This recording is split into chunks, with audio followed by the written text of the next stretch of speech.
Good afternoon, everybody. I hope everybody's having a good time studying for benchmarks. I wanted to create a mini lesson over skill 6 because this is the notoriously hard skill of first quarter. This is the skill of completing the square.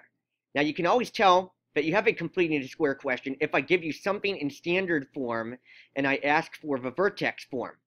And you may be wondering, why do we go through this long and painful process of completing the square? And the reason why we do this is because the vertex form is much better at graphing. We can literally read the vertex off of the h and the k. We can use our a value to tell us whether the graph is facing up or down and is wide or narrow. And we can actually come up with a very good graph of a parabola just by knowing that information. Now, in order to understand completing the square, there are two major ingredients that I think you really need to know. And the first is thinking about what is a perfect square trinomial. Now, if you notice here, all of these numbers here are perfect squares, 25, 9, 64, and 49. And what's nice about these is there's a shortcut. Now, if I were to factor x squared plus 10x plus 25, I would get x plus 5 times x plus 5, or x plus 5 squared.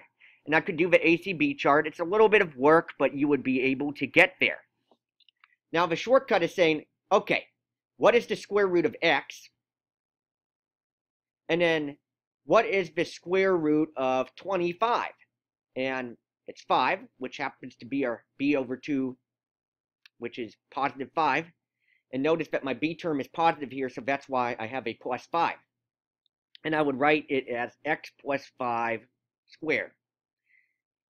I like this example over here. This kind of has you fill in the blank. So it's x plus something squared when I factor it. And that something squared is just a square root of 64. Or it could be your b over 2. So 16 over 2, which is positive 8. So this is a really nice shortcut. And I would encourage you to kind of look at this chart from your notes and think about, what do these four examples have in common, to get me from standard form to factored form. Now, this b over 2 squared piece, this is what completes the square. And this is what goes inside of that magic box step, or that blank, that we talked about in class. So the goal of today is that we get from standard form to factored form. All right, so let's go to an example. I want to kind of work out an example real time. And there's not a lot of good stuff out there, equation editors and stuff. So I'm just going to do Microsoft Equation, so you're just going to have to bear with me for a minute. All right, so what I like to do for the first step is I like to move the non-x stuff on one side and deal with the x stuff on a separate side. Because what happens sometimes is when we mix that stuff together, people incorrectly distribute stuff and they don't see very clearly what they need to factor. And I'm trying to guard us against that type of mistake that is going on. So I'm going to insert an equation here, and I'm going to move the 8 over, the minus 8 over to the other side. So I write x plus y plus 8, in this case, equals to 4x squared plus 8x. And I'll just copy that in. Now, the next step that I do is kind of rooted in the vertex form that I really want to get to. So sometimes I think it's helpful to look at the equation that you want to get and work a little bit backwards so we can see why we're doing this step. Now notice here that I pulled out an A, not an AX, so I'm not pulling out the GCF, I'm just going to pull out an A. So on the next step, I'm going to do the y plus 8, and I'm going to pull out a 4.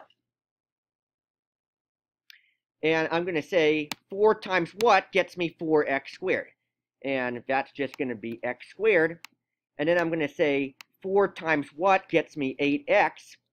And that happens to be 2x. So the next step is where the magic box happens. And I'm not able to draw a magic box in the equation editor, so I'm just going to leave some space, knowing that we're going to have to add something on both sides. I want a perfect square trinomial inside of this parentheses. I have a binomial right now. I need another term, so I'm going to add something inside of this parentheses. And notice that I'm multiplying by 4 inside of a parentheses. And I also have to add the same thing to the other side if I want to keep the equation balanced. So on the next part, I'm going to write y plus 8 plus something equals to 4 times x squared plus 2x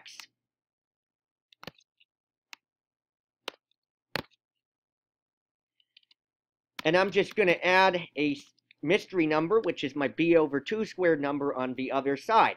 Now notice that that mystery number is being multiplied by 4. Now to keep the equation balanced, I have to multiply that mystery number by 4 on the other side. Now I ask myself, what is b over 2 squared? My b is 2. 2 divided by 2 is 1, and 1 squared is just 1.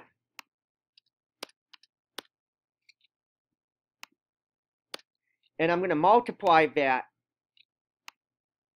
I have 4 times 1 on the other side, so this way my equation is balanced. All right, on the next step, I'm just going to clean up the right side a little bit, and you could actually combine this step with the next step if you are picking this up pretty fast. But I'll just take it one step at a time here. So I got y plus 12 equals to 4 times x squared plus 2x plus 1. So the next step is, I would say, equally as important, and this is what I'm looking for to show that you have completely mastered this skill. And we have a trinomial here, a quadratic trinomial, and we need to have this quadratic trinomial factored. The long way is to use your ACB chart, and you would get x plus 1 times x plus 1 after you do that. But I'm going to show you the shortcut way that was rooted in this example that we talked about at the beginning. So I'm going to write the y plus 12 equals to 4. And I want you to ask yourself, what is the square root of x squared? Now, the square root of x squared is just x. And then I'm going to ask myself, what is the square root of 1? And the square root of 1 is plus or minus 1. And it's going to be a positive 1 in this case because my middle term here is positive. This is also the same number as my b over 2. And I need to make sure that I am squaring this. So I'm going to write this as x plus 1 squared. And then I'm almost done. Now, notice here I did y instead of f of x. Y and f of x are kind of synonymous with each other. So what we need to do now is we just need to get that f of x or that y piece by itself.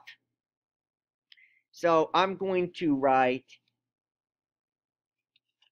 for my next equation, I'm going to start with the same equation, but I'm going to move that plus 12 over to the other side and write it as a minus 12. Now, you may be wondering, what could I do with this vertex for? One thing you can do is find the vertex. Now remember, this is x minus h. So I'm subtracting the x coordinate. So remember to flip your x coordinate. And then your y coordinate is just the transformation downward, or that minus 12. So that's my vertex. I can also find out what my a value is. So my a is 4. So this tells me that I am narrow and upward. And I could use this information to come up with a good rough sketch of the graph. So I hope that this was helpful for you, and I encourage you to, start and stop and study this example as you learn to master skill 6. I hope that you have a good time studying. Have a good afternoon.